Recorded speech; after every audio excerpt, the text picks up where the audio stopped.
Good evening and welcome to Gravitas. I'm Palki Sharma, Upadhyay. Let's get started.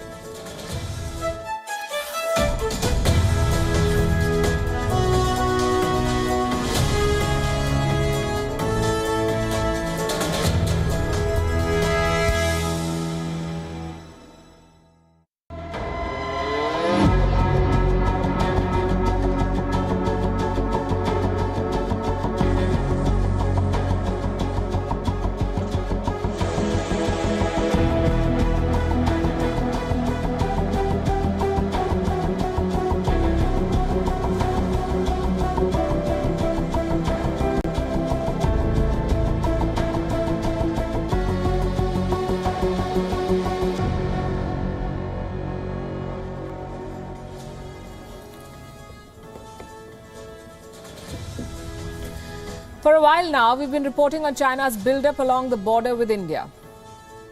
How it is building infrastructure, stationing troops, lining up weapons targeting India. Now China is opening another front. It has gifted its most advanced warship to Pakistan. A warship that will be deployed in India's backyard, and that too in the hands of a rogue and hostile country like Pakistan. It is a worrying development. With only one point of reassurance, you could say, it's a made-in-China warship. It's hard to say how effective it is or how long it will last. But China's intentions leave no room for doubt. It is making moves to destabilize the region. And it is betting on a country that has surrendered to terrorists. Imran Khan's government has struck a deal with the tehreek-e-Labaik Pakistan, the TTP, the group that killed school children. Also a former Prime Minister of Pakistan. The government has now surrendered to it. It's a sinister deal and a deal that has been brokered by another terrorist group, the Afghan Taliban. Pakistani ministers are saying this on record. On Gravitas tonight, we discuss how this terror state, Pakistan, is giving in to terrorists and being armed by Beijing. Also on the show, 10 blasts rock China in 7 days. 10 blasts, multiple deaths reported. Why is the world not talking about them? Because China is trying to bury the news. A major migrant crisis is brewing on the Belarus-Poland border. Poland says it is orchestrated by Belarus. It has threatened armed escalation. Nepal's army chief is visiting India. He'll be honored with the rank of General of the Indian Army. It's an old tradition and a special one. We'll tell you all about it. And 4 astronauts have safely returned to Earth after 200 days in space. They landed in diapers. We'll bring you the full story. We begin as always with Gravitas Global Headlines. The UK government has decided to add India's indigenous COVID-19 vaccine, Covaxin, to its list of approved jabs for international travelers from November 22nd. The US has also approved the Bharat Biotech manufactured shot. The German Navy chief has sent a strong message to China, saying the South China Sea area cannot be claimed by anyone. Germany sent a frigate to the Indo-Pacific region, saying that peace and free navigation in the region were being threatened. India summoned a senior diplomat of the Pakistan High Commission and lodged a strong protest over the killing of an innocent Indian fisherman by the Pakistani side. The Pakistani Maritime Security Agency resorted to unprovoked firing on an Indian fishing boat in the Arabian Sea on Saturday that resulted in the death of the Indian national and injury to another. Former Chief Justice of Bangladesh, S.K. Sinha, has been sentenced to 11 years in jail. The former top judge has been given a 7-year jail term for money laundering of nearly $466,000 and a 4-year jail term for criminal breach of trust. At least 26 children aged between 5 and 6 were killed and dozens injured after their classrooms caught fire in southern Niger. New Zealand beefed up security measures at its parliament as thousands of people gathered to protest against COVID-19 vaccine mandates and government lockdowns. While the demonstration was peaceful, many people were seen holding signs and placards with messages like "Freedom" and "Kiwis are not lab rat." 4 astronauts returned to Earth with the SpaceX capsule, ending a 200-day space station mission that began last spring. The capsule parachuted into the Gulf of Mexico off the coast of Pensacola, Florida. At least 6 people killed and over 4,000 affected by flooding across Sri Lanka as more rain is expected to lash the island nation. The Milwaukee Bucks became the first NBA championship winning team to be honored by the American president at the White House since 2016. No NBA champions had visited the White House during former President Donald Trump's turbulent tenure. The American tradition was revived as President Joe Biden hailed the Bucks' title-winning run as well as their social activism. The draw for the 50th edition of the WTA Finals in Guadalajara, Mexico has been made. World number 2 Aryna Sabalenka is the top seed and has been drawn with Maria Sakkari, Iga Świątek and Paula Badosa. French Open champion Barbara Krejcikova leads the other group, along with Karolina Pliskova, Garbine Muguruza and Anett Kontaveit. The 8 stars will battle for a total prize pool of $5 million.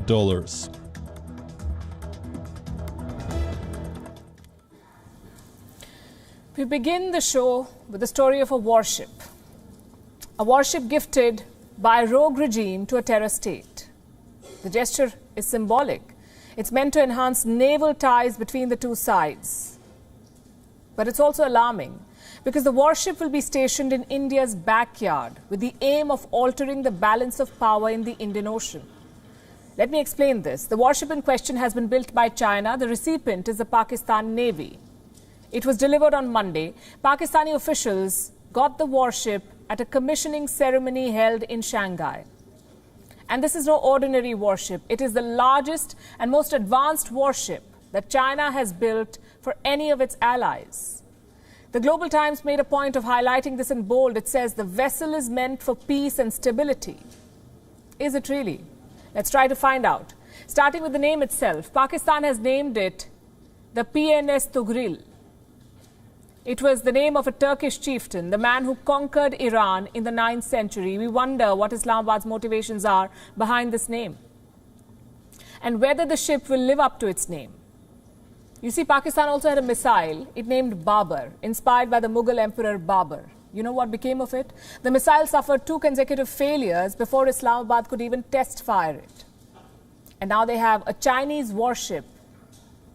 We can only hope that it's been duly tested. After all, it's made in China. They come with a reputation, made in China goods. But for the moment, let's put those doubts aside and look at the credentials of this warship. The Tugril is a Type 054 AP guided missile frigate, the best frigate in the service of China's PLA, People's Liberation Army, their army. It is equipped with advanced radars and missiles and has a fully loaded displacement of about 4,000 metric tons. This warship is said to be capable of carrying out anti-aircraft, anti-missile and anti-submarine missions. It will also be Pakistan's first warship to be equipped with a vertical launch system for surface-to-air missiles. What does that mean? A vertical launch system is basically a system which can simultaneously fire multiple missiles. That's because all of these missiles are stored in ready-to-fire cells. In the case of this missile, the Tugril, it will be equipped with 32 missile launching cells, this warship. And they will all have a range of around 7,000 kilometers. What about the cost? How much does the warship cost? China and Pakistan have not released any details, but reports estimate the cost to be anywhere between 300 to 350 million US dollars, and that is just for one unit. There are 3 more such frigates that Pakistan will receive from China, and they're all expected to be stationed at the port of Karachi, right next to India's coastline. So it is of utmost importance that India monitors the activities of this warship. Given how it's currently locked in tensions with both Pakistan and China, observers say this is yet another move by Beijing to strategically encircle India in the Indian Ocean. It's called the string of pearls strategy. The pearls here are choke points, strategic choke points. Look at China's string. It operates a naval base in Djibouti, the Gwadar port in Pakistan, and the Hambantota port in Sri Lanka, all controlled by China. Now it is also modernizing the Pakistan Navy, shoring up the presence of Chinese-made vessels in the Indian Ocean, so the threat to India cannot be overstated. Neither can the rise of China's defense market be. The warship deal with Pakistan is one among many. China is making long strides in the field of defense, both in India's neighborhood and the world over. In Myanmar, for instance, Chinese state-owned enterprises are the biggest suppliers of arms to the military. In February, when Myanmar witnessed a coup, Chinese assault guns were used by the army to strengthen its control. Then we have Bangladesh. In 2019, the Bangladesh Navy received 2 frigates that had both been decommissioned by the PLA. And why just the frigates? In the last 5 years, Dhaka has procured 71% of its arms from Beijing. Then we come to Europe. Earlier this year, Serbia purchased 6 Chinese-made drones at the cost of $19.3 million US. This made Serbia the first European country to use Chinese drones. Now, France, Germany and Denmark too are said to be working closely with Chinese defense firms to acquire drones. China is fast becoming a leading arms supplier globally. And here's the thing. When you supply arms to a country, you're not just selling equipment there. You're also buying yourself a lot of influence, a loyal clientele that tends to overlook your flaws. China understands this. So it is selling weapons to the world. Why do you think China gets away with all its crimes at global platforms? Because it has bought influence and silence. China also enforces silence at home. You don't ask questions there or report negative stories. The consequences can be severe. Negative stories like blasts. Have you heard of this? Blasts in China. You may not have, because Beijing is making sure most media do not report it. It is hiding high-intensity blasts, explosions across the country, at least 10 of them that we can report. All within a week, 10 explosions, 10 bomb blasts in one country in less than a week. And this is not Yemen we are talking about. We are talking about China. What's happening there? Who's behind these blasts? How many lives did they claim? Were there injuries? Again, this is China. It simply won't tell.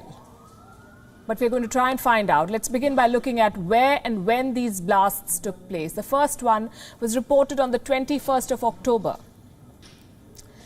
It happened in the Liaoning province. The blast took place at a hotel. It was high intensity. 5 people died, 47 others were injured. 1 day later, there was another blast. This time in Inner Mongolia, the blast was reported at a chemical plant. Again, it was high in intensity. 4 people died, at least 3 others were injured. 2 days later, there were 2 more blasts. One in the Wafangdian city, another in Nanjing. The second one was at a university lab, a laboratory. It wasn't one of those chemical experiments gone wrong or a test tube blast. This blast killed people, at least 4.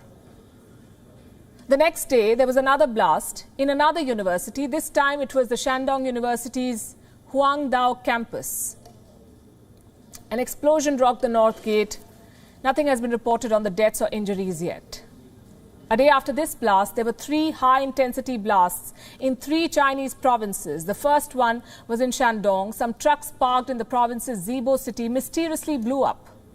Some said the blast was so strong that people staying 20 kilometers from the blast site felt terrified. They felt the impact. The same day, 2 more explosions rocked Guangdong and Jiangxi.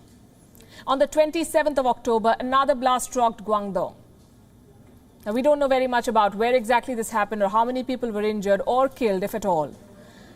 But we do know that on the same day, a blast also ripped through the city of Tianjin. So that's 10 blasts that we've counted so far. 10 blasts, 13 deaths, and many more injuries in just 7 days in China. And that's just on paper. It's hard to tell how much worse this story is.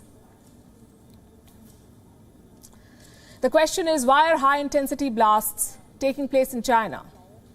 Are these freak accidents or are these coordinated attacks? Are specific groups targets or are some kind of consignments the target here? Labs are blowing up. Trucks safely stationed in parking bays are also blowing up. Food streets are blowing up, as are residential complexes.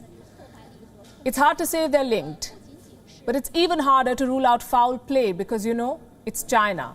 Nothing here can be taken at face value. This is a country that's infamous for its purges. Anyone and everyone in China can mysteriously disappear. It does not matter if you're the Alibaba boss or the Interpol chief. So are these blasts part of a purge campaign? Is China trying to get rid of some dissidents here?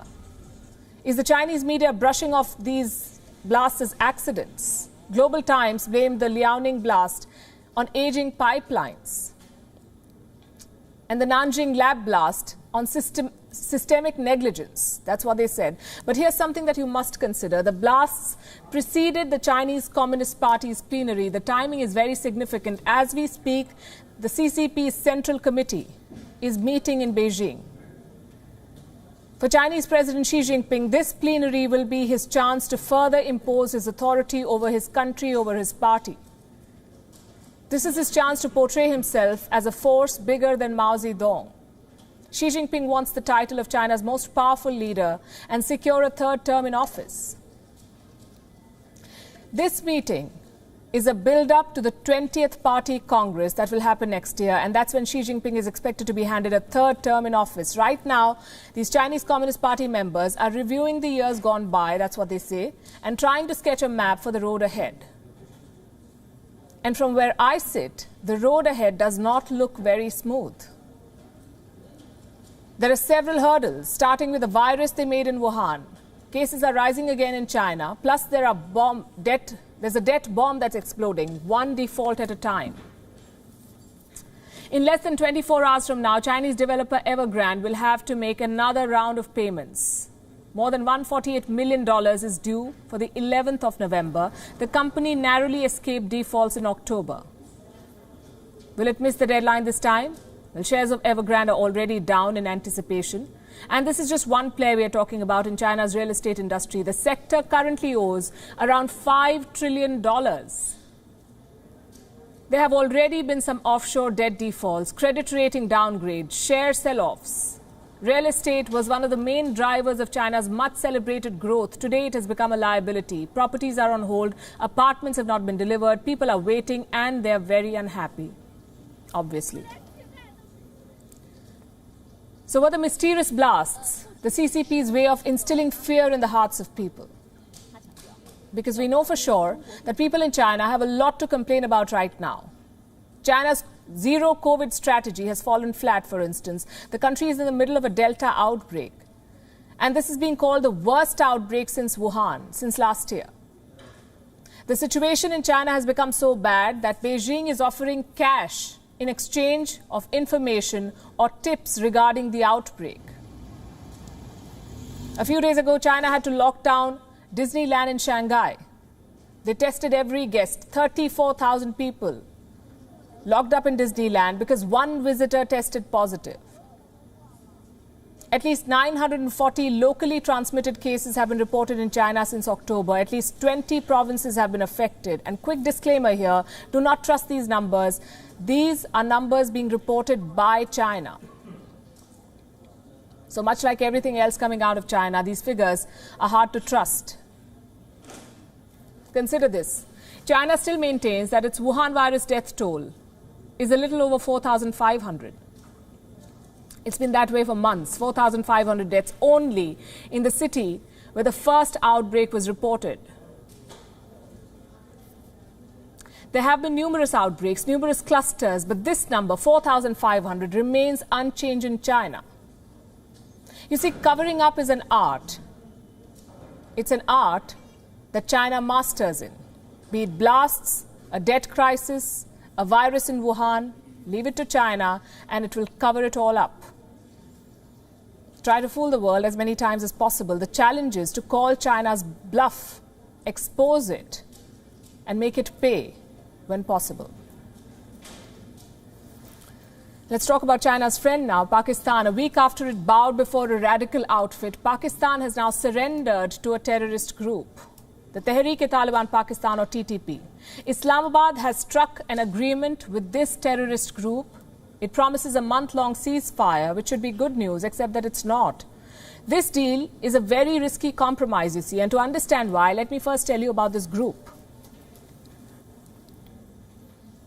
The Tehreek-e-Labaik Pakistan, or the TTP. Who are these people? The TTP is an umbrella organization of various terror outfits in Pakistan.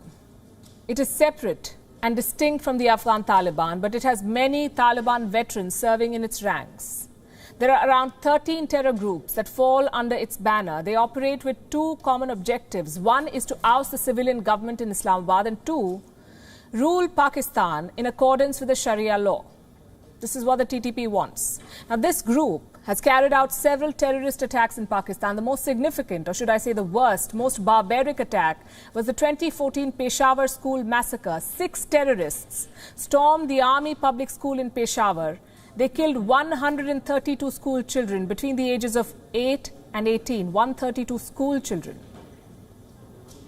This is the Tehreek-e-Taliban for you. The killers of innocent children. It is also said to be behind the assassination of Benazir Bhutto, the former Prime Minister of Pakistan. She was killed at a political rally in Rawalpindi. In 2018, a TTP leader released a book where he claimed that his group orchestrated Bhutto's killing. And 3 years since that confession, the government of Pakistan has surrendered to the same group. Imran Khan has struck a peace deal with the TTP. It's bizarre, it's dangerous. According to the Pakistani media, the aim of this deal is to uphold peace, state sovereignty, national security, economic stability. And let me repeat, just so that we are clear who we are talking about here. Pakistan hopes that a terror outfit is going to uphold all of this. This is a terror state after all. Listen to the statement made by Pakistan's Information and Broadcasting Minister Fawad Chaudhry. Khan ने 1 अक्टूबर 2021 को अपने interview में तरीके In an interview on October 1st, 2021, the Prime Minister had mentioned talks with the band Tehreek-e-Labaik Pakistan. These talks have started under an agreement. The government of Pakistan and the band Tehreek-e-Labaik Pakistan have agreed over a complete ceasefire. के ऊपर आमादा हो चुके हैं जो इन इलाकों के मुतासरा These negotiations, the affected people in these areas cannot be ignored in these talks. Therefore, the people of those areas are also being taken into confidence in these talks. इलाकों के इफराद हैं उनको भी एतमाद में लिया जा रहा है मुज़ाकरात की पेशरफ्त को सामने रखते हुए ceasefire Keeping in view the progress in the talks, the ceasefire will keep being extended. The authorities in Afghanistan, that is the interim government, have played a facilitating role in the talks. यानी जो अबूरी हुकूमत है उन्होंने सहूलतकार का किरदार अदा किया है. You heard that. The authorities in Afghanistan have played a facilitating role in the talks. Who are these authorities? Another bunch of terrorists. If the Taliban had their way, they would perhaps facilitate talks with every terrorist outfit. This deal between the Pakistan government and the Tehreek-e-Labaik Pakistan is eerily similar to the one that the Taliban in Afghanistan struck with the United States. What is the Pakistan government offering to these terrorists in return? Reports say, in return for the ceasefire, Pakistan will release 102 TTP prisoners, 102 terrorists that are currently behind bars. Islamabad is going to set them free as part of a quote-unquote confidence-building measure. Look at Pakistan's duplicity here. It wants to indulge in confidence-building measures with a terrorist group, an outfit that was behind the massacre of 132 school children, Pakistani children, and the assassination of a former prime minister. If this doesn't get Pakistan blacklisted for doing business with terrorists, nothing will. Also look at the timing of this deal. It comes barely days after Islamabad legitimized an Islamist organization, the Tehreek-e-Labaik Pakistan, TLP. We reported on this. It's another Tehreek that Imran Khan has surrendered to. Last week, his government lifted the ban on this group, the TLP. They agreed to release its leader, Saad Rizvi, remove its members from a terror watch list, allow the group to contest elections in Pakistan. And now the government is talking peace with another Tehreek. What explains this? Perhaps Islamabad's fallout with the Pakistan army. We all know how tensions between the army and the government have grown in recent weeks. It started with military appointments. Imran Khan wanted his loyalists to remain the ISI chief. The army wanted to replace him. And this led to a rift. Eventually, Imran Khan had to give in, but the damage was done. So now the Prime Minister fears that his days may be numbered. He suspects that the army will try to topple his government. Well, history is proof. Any leader who interferes with the military's affairs in Pakistan has either been directly deposed through a coup or removed from power with the help of the army's stooges. The TLP and the TTP both make the cut. Both these tehreeks function with the blessings of the Pakistan army. They both are capable of destabilizing the current government. So what Imran Khan is trying to do is basically win them over, negotiate peace, lift the bans, release their members, gain their support if possible. It's a calculated risk he's taking. It's a risk nonetheless. Let's turn to India now. India will be hosting a high-level security dialogue on Afghanistan on the 10th of November. That's tomorrow. All Central Asian countries are going to be attending this meeting. Chairing it will be India's National Security Advisor Ajit Doval. All regional powers are participating, but two countries have decided to skip this dialogue. Do you have any guesses? I'm talking about Pakistan and China. These two countries are better off with the crisis in Afghanistan. They don't want to be part of the solution. Our next report tells you why. India is hosting a dialogue on Afghanistan. The venue is New Delhi. The date, 10th of November. The dialogue will be at the level of national security advisors. The focus will be on regional security. India's NSA, Ajit Doval, will be chairing the meeting. In attendance will be all Central Asian nations: Iran, Kazakhstan, Kyrgyzstan, Russia, Tajikistan, Turkmenistan, Uzbekistan.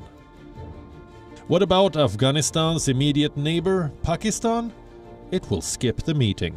So will its all-weather friend, China.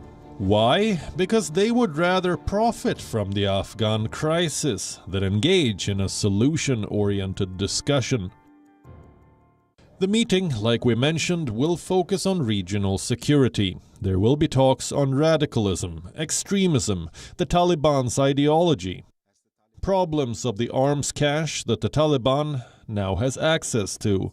Countries will also talk about Afghan refugees, exports of drugs from Afghanistan, cross-border migration, and of course cross-border terror. Participants will look for solutions to tackle these threats. How will Pakistan and China contribute to this discussion? They happen to be two of the biggest threats to regional security. Here's what Pakistan has decided to do instead: prepare for a bilateral. Do you know with who? Afghanistan's acting foreign minister, terrorist masquerading as statesman, Amir Khan Muttaqi. He is a listed terrorist, and Pakistan has sent him a special invitation. Muttaqi has happily accepted. Our world today is divided on Afghanistan. There are two factions. The first is looking for a solution to the Afghan crisis. The second is looking for profit. The first has India and others. The second has Pakistan and China. Both Islamabad and Beijing have been maintaining close contacts with the Taliban. The terror group's takeover of Kabul has given Pakistan its strategic depth. A proxy it always dreamt of, as long as the Taliban and the homegrown Haqqani network flourish in Afghanistan. Pakistan has a chance of keeping groups like Tehreek-e-Labaik Pakistan in check, or in talking terms. What about China? The Taliban is China's access card to Afghanistan's resources. It has set its eyes on Afghanistan's minerals. Deposits worth $3 trillion, from lithium to gold. In a fair world, China would have to compete for the mines, markets, and mineral deposits. But in Taliban's Afghanistan, China can just throw money. There is no law or order or protocol. So it's hardly surprising that China likes this arrangement. It gets to cash the chaos, expand its Belt and Road. Pakistan and China stand to lose out if order is restored in Afghanistan. So they would rather make frequent trips to Kabul, tete-a-tete with Taliban leaders. Instead of boarding a flight to India, China has bailed, citing scheduling reasons. It's not like video links don't exist anymore. As for Pakistan, it has not even tried coming up with an excuse. By the way, this security dialogue started in 2018. Iran was the host in 2018 and 2019. Now it is India. India has already spent over $3 billion rebuilding Afghanistan. It is now calling for a unified international response to address the security and humanitarian challenges in Afghanistan. Bureau Report, WION, World is One.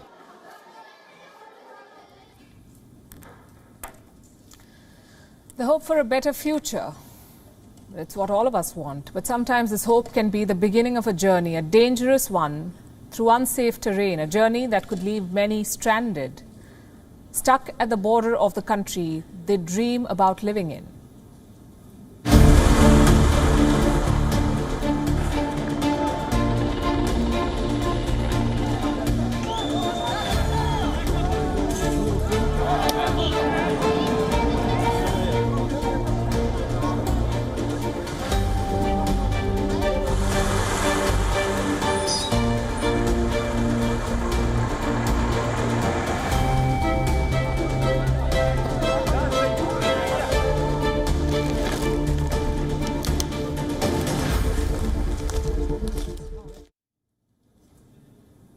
The images you just saw were from Poland's eastern border.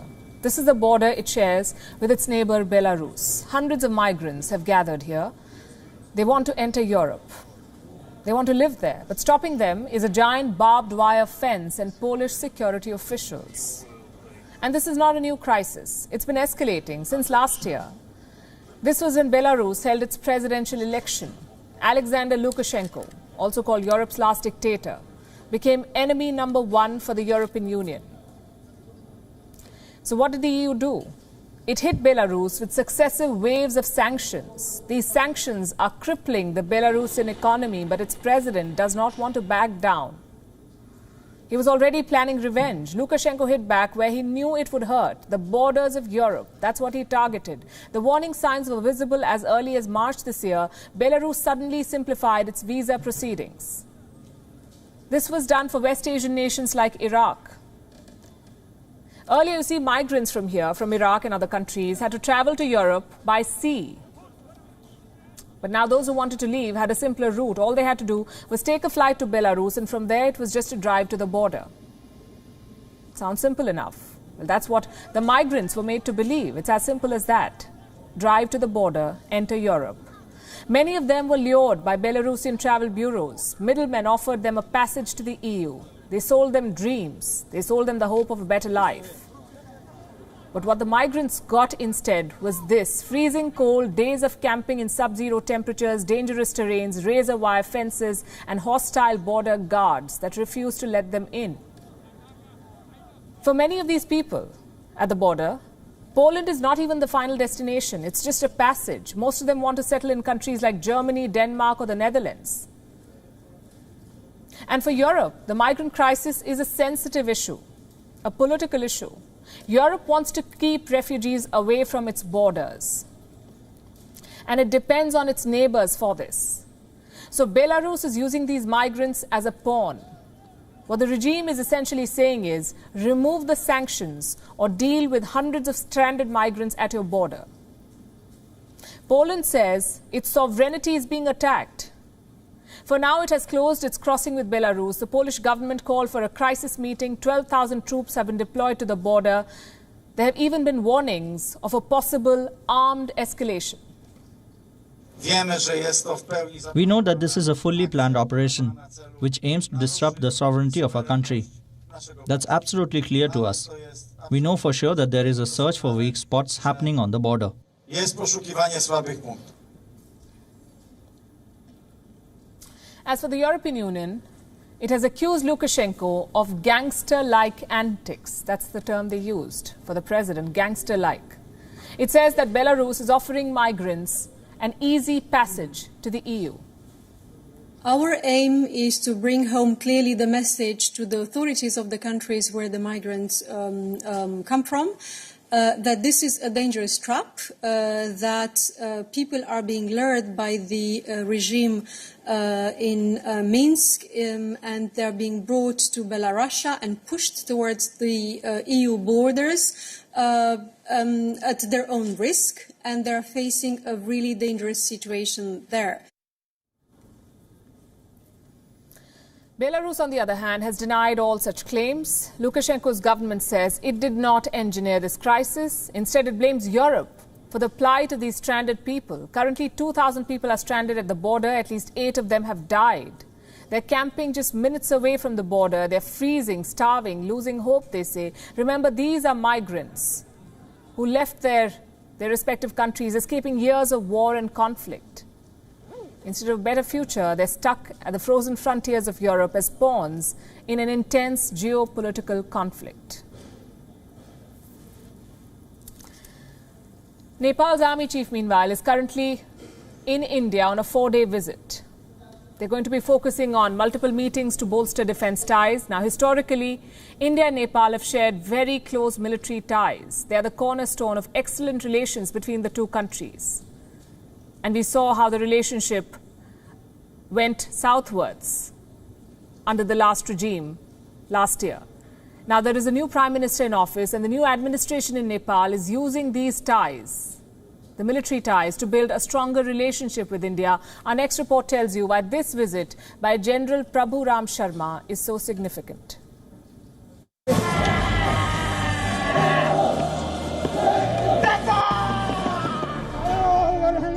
This is India's Gurkha regiment. Battle-hardened and loyal, they are known for their valor. Troops here belong to Nepal's Gurkha community, forming the crux of Indo-Nepal military relations. When India gained independence in 1947, 6 Gurkha regiments were transferred from the British Army as part of the tripartite agreement between India, Nepal and Britain. Since then, another regiment has been raised. Currently, there are 32,000 Gurkhas in the Indian Army, serving in 39 battalions in 7 regiments. The Gurkha regiments serve as a reminder of the strong military ties between India and Nepal. The Nepalese army has historically enjoyed unique and privileged ties with the Indian Army, something that has not been impacted by geopolitics. In focus is a unique military tradition, conferring the title of an honorary general. It is given to each other's army chief. General K.M. Cariappa was the first Indian Army chief to be decorated with this title in 1950. Since then, 21 Indian Army chiefs have visited Nepal, and 16 Nepali Army chiefs have also visited India.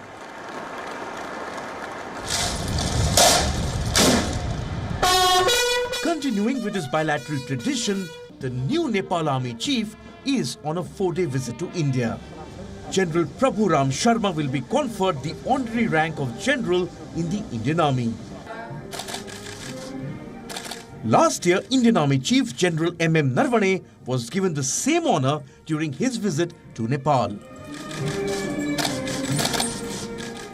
General Sharma began his visit by laying a wreath at the National War Memorial. He met with Indian Army Chief General Narvane and is scheduled to meet India's Prime Minister Narendra Modi, National Security Advisor Ajit Doval, Defence Minister Rajnath Singh, External Affairs Minister S. Jaishankar and the service chiefs. But this trip will not be without a bout of nostalgia. The Army Chief is an alumnus of the National Defence College. and he will return to his alma mater to attend an event. The visit is part of Nepal PM Doiba's efforts to strengthen relations with New Delhi. India-Nepal ties deteriorated in the last year, thanks to comments made by former PM Oli and a rift orchestrated by China. The new government in Kathmandu wants to fix it. And what better way to strengthen ties than starting with the defense relationship? The two armies share their experiences and skills. They take part in joint military exercises and help each other in the time of need.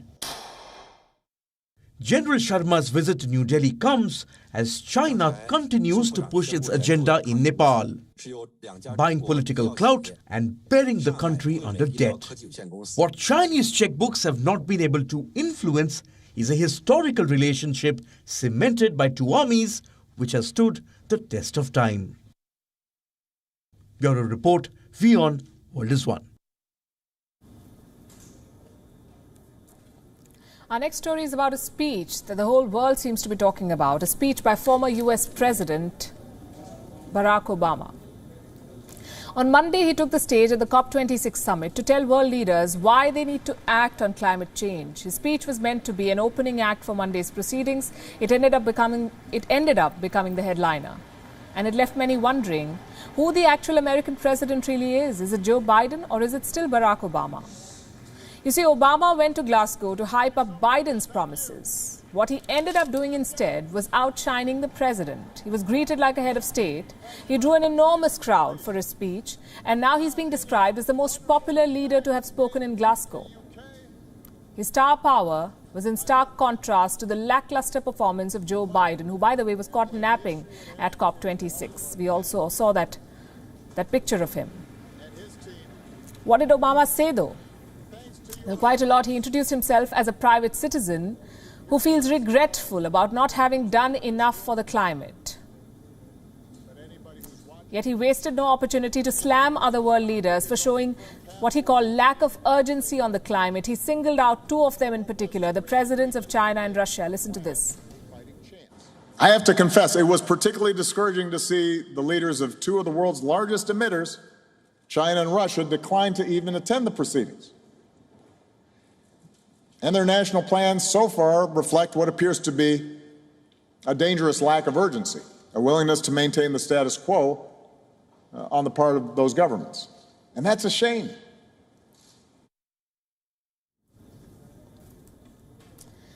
It is shameful indeed, but so is America's own record on climate change.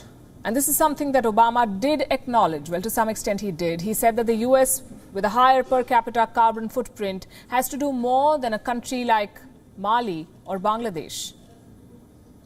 And that's why, when it comes to climate change, a country like the US with a higher per capita carbon footprint does have to do more than a country like Mali or Bangladesh. It's also why we need to make sure the people most affected by the transition to clean energy aren't the ones bearing most of the cost. They don't have any margin for error.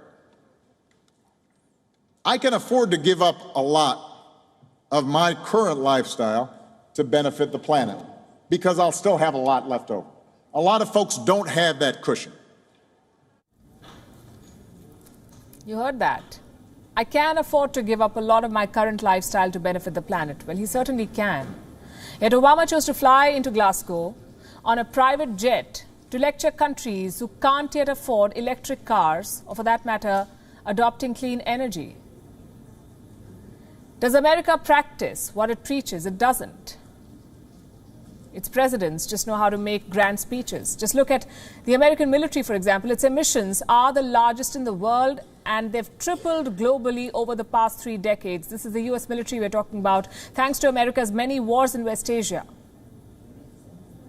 According to one estimate, between the year 2001 and 2017, the US military produced 1.2 billion tons of carbon dioxide. In 2017 alone, it brought an average of 269,000 barrels of oil each day, burning a total of more than 25 million tons of carbon dioxide that year, producing rather. If the US military were a nation state in West Asia, they would rank as the region's 8th largest emitter of greenhouse gases. To cut a long story short, for all the conviction with which Barack Obama spoke at COP26, his actions when he was president, along with his country's climate hypocrisy, don't really inspire a lot of confidence or trust.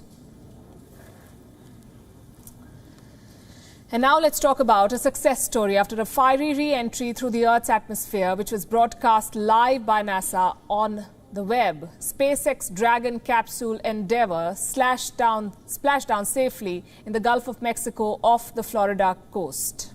Here's a report. Live views inside Endeavour. Wonderful. Getting all 4 crew members thumbs up. Ending a 200-day space station mission, 4 astronauts returned to Earth. Outside of Crew Dragon Endeavour, here comes the 3rd member. The capsule streaked through the late-night sky like a dazzling meteor.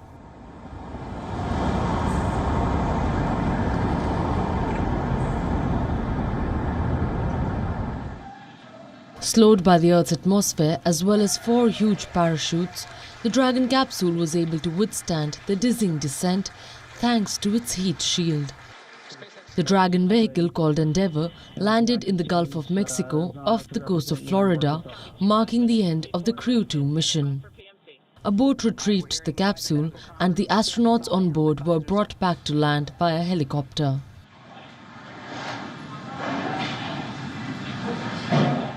The crew was made of 2 NASA astronauts, Mission Commander Shane Kimbrough and pilot Megan MacArthur, along with Japanese astronaut Akihiko Hoshide and fellow mission specialist Thomas Pesquet, a French engineer from the Europe Space Agency.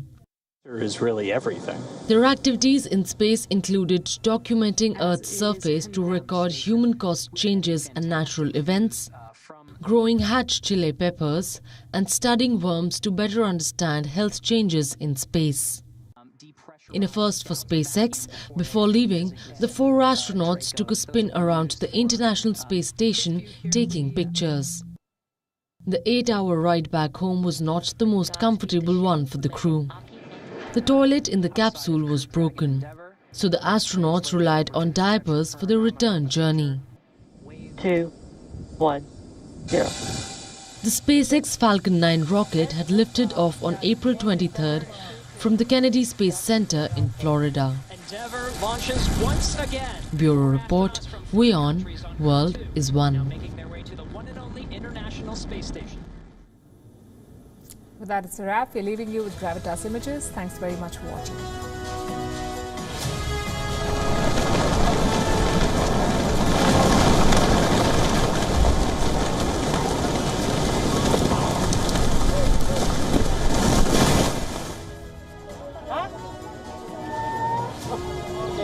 Estas almas les protejan, nunca benditas que se han encomendado.